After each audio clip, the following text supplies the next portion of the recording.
Welcome to class 9th again in online classes of biology. I am K.N. Mishra. Class, we are studying chapter number 13, which is why do we fall ill.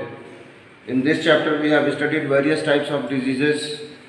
We have studied how a disease can spread from a healthy person to an infected person to a healthy person.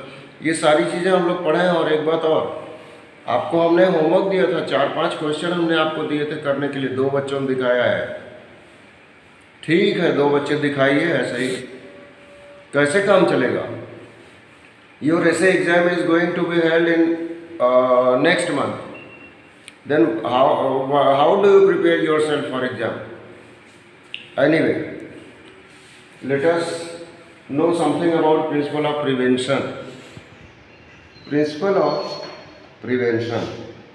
Students, it is better to prevent ourselves from any disease because doctor says that prevention is better than cure. ऐसा doctors कहते हैं, ठीक है जी। अब अगर कोई disease हमको हो गई है तो 2 तरीके से वो ठीक हो सकती है। पहली बात, उस डिजीज़ की वजह से जो नुकसान हुआ है हमारे टिश्यूज़ को, वो कम्प्लीटली क्योर नहीं होता, पहली बात। दूसरी बात, जो थोड़ा बहुत वो क्योर होता भी है उसमें बहुत टाइम लगता है।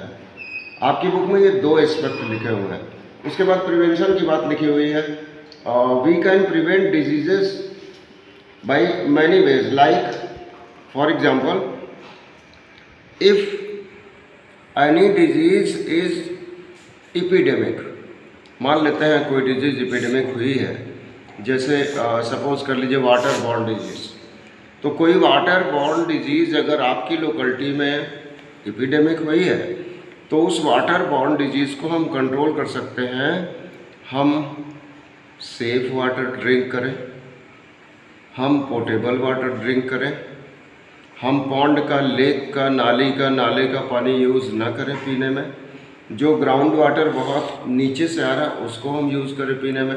तो इस तरीके से वाटर बॉर्न डिजीज़ से हम अपने आप को प्रिवेंट कर सकते हैं। ये बात आपकी बुक में लिखी हुई है, ठीक है। वाटर बॉर्न डिजीज़ से air borne disease, water borne disease है कौन सा?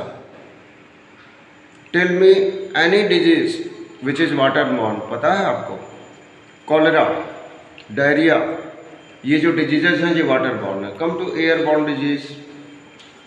एयर बॉर्न डिजीज़ से हम अपने आप को प्रिवेंट कर सकते हैं अगर पॉल्यूटेड एयर में एक्सपोज़र हमारी बॉडी का कम हो। तो पॉल्यूटेड एयर में अगर हम अपनी बॉडी को कम एक्सपोज करेंगे तो हम एयर बॉर्न डिजीज़ से बच सकते हैं। कोई एयर बॉर्न डिजीज़ बताइए? Tuberculosis, it is air borne disease, ठीक है जी। तो इस तरीके से हम अपने आप को प्रिवेंट कर सकते हैं। As for as written in your book that if you look at the means of their spreading we can get some easy answers. For airborne microbe we can prevent exposure by providing living conditions that are not overcrowded. हम ऐसी जगह पर रहें जो जगह over crowded ना हो, तो भी एयरबॉर्न डिजीज से हम बच सकते हैं। ये लिखा हुआ आपकी बुक में। This can be done by treating the water to kill any microbial contamination. ये वाटर बॉर्न के बारे में लिखा है। हम वाटर को अगर बॉयल करके यूज़ करें तो जितने भी माइक्रोब उस वाटर में होंगे वो किल हो जाएंगे। तो पहले हम, अगर फिल्टर का पानी नहीं अवेलेबल है तो हम क्या करते हैं, वाटर को बॉयल करते हैं। बॉयल करने के बाद वाटर को फिल्टर कर दें। फिल्टर करने के बाद उस वाटर को, बेहतर तो ये होगा कि हम उसको गर्म ही पिएं, लेकिन अगर हैबिट बन चुकी है आपकी फ्रीज का पानी पीने की, उसको आप फ्रीज में रख दें, उसके बाद पिएं। ये वाटर बॉर्न डिजीज़ से आपको प्रोटेक्ट करेगा, ठीक है जी। उसके बाद लिखा हुआ है this is because the immune system of our body is normally fighting all microbe. अच्छा, इस पर आते हैं, इम्यूनाइजेशन पे आते हैं। इम्यूनाइजेशन क्या है? आजकल बहुत फैशन है इम्यूनाइजेशन का।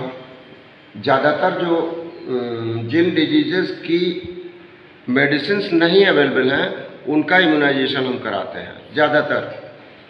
फॉर एग्जांपल अभी एक डिजीज़ पैंडमिक हुई है कोविड-19।